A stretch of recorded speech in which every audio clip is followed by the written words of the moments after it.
Barclays is one that's been very aggressive. Citi's another. You go right down the list.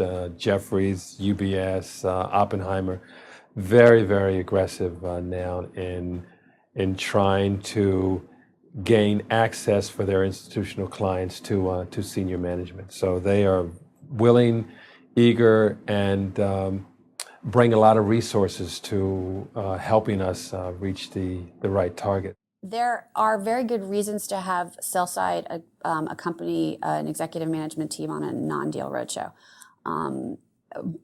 But it's very important to keep a balance in that process. So aside from the fact that they can do a lot of the planning and execution and absorb some of the costs for the simple things like transportation and that kind of thing, which does save the company money, I find that taking the sell side on non-deal roadshows is actually strategic for me in that I tend to engage the analysts who are the least involved with us to take them on the road, because their level of engagement on the company does not keep them from talking about the company. So if I have an investor who's interested and makes a phone call to a sell-side analyst who has neglected our story or isn't current on our story, that only hurts us.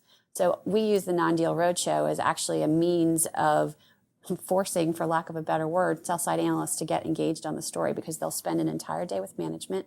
We'll also be able to access their research sales team, which is very helpful. And by the end of that day, we find that we have been able to re-engage their level of enthusiasm on the company. And we know for a fact that they're as up-to-date as they need to be in order to be helpful to our investors. So some people choose to go out only with analysts who have a buy rating on the stock. In our case, we don't make those distinctions, and we actually find it to be more productive to go out with the lesser engaged analysts, because we can turn their attitude around.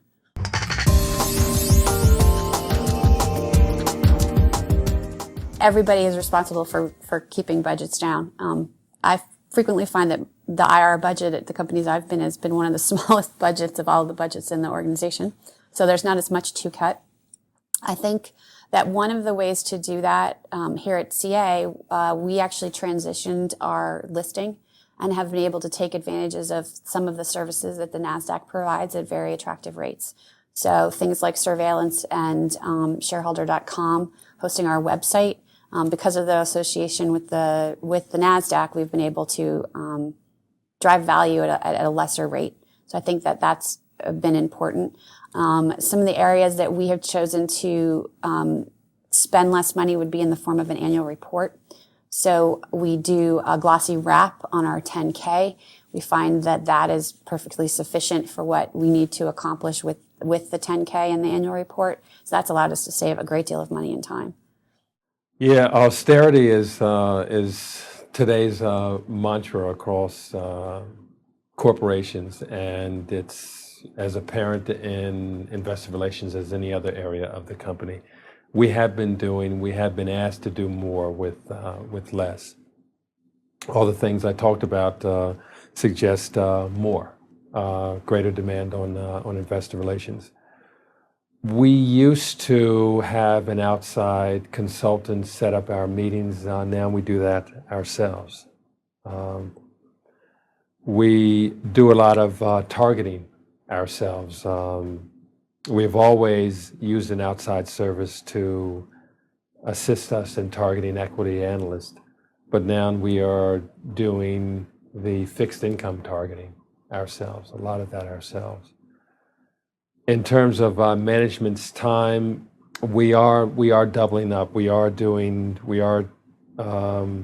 covering a lot more ground with two teams. But in some cases, Neil, what we are doing, for instance, we've got a trip coming up in early December in Texas, and we are doing this with Barclays Capital, and we've got both the equity research analyst and the fixed income research analyst setting up meetings for us. And we're going to do that with one team in this case. So we're going to try to have both sides of the institutional house in a meeting.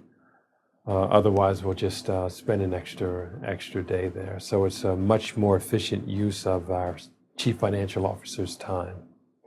So we're doing a lot of that. We are looking at the schedule of our CEO and our CFO. And if they're going to be in a city like Los Angeles, where we have one of our largest shareholders and a number of other key targets, then we'll try to schedule meetings to coincide with their meetings. So we're doing a lot of that. The other interesting development has been in New York Stock Exchange. They have stepped up in ways that continue to surprise me. Stepped up in terms of offering services that are very useful to us and that we ordinarily would have to pay for. And that has been a boon for us, particularly in the past 18 months. 18 months. A lot of tools now available through the stock exchange.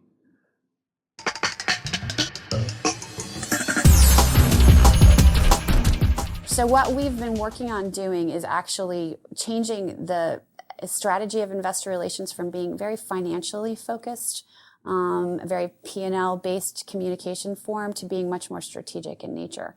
And so the goal has been to engage analysts and investors in forums which are focusing on our strategy, our products, our product depth, our technology portfolio, and our go-to-market leadership, and to have them subsequently write notes which highlight those attributes for the company. So one of the ways that investor relations is so hard to measure, but one of the ways you can do it is whether or not you have been able to successfully communicate in a way that the analyst can write a note that reflects the corporate priorities and strategic direction. And so it's a very time-intensive exercise. It's very one-on-one.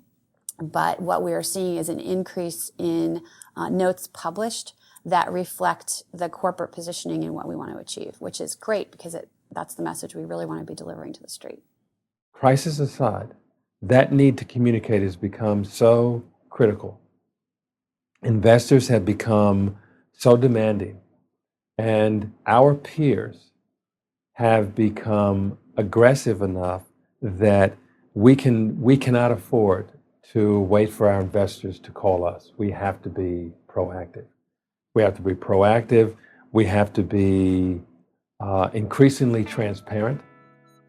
And that is becoming more of an issue even as we deal with proxy issues, the need for transparency. And that goes hand in hand with communication. So I think as I look across the globe at companies who are trying to attract investors, communication and transparency is critical.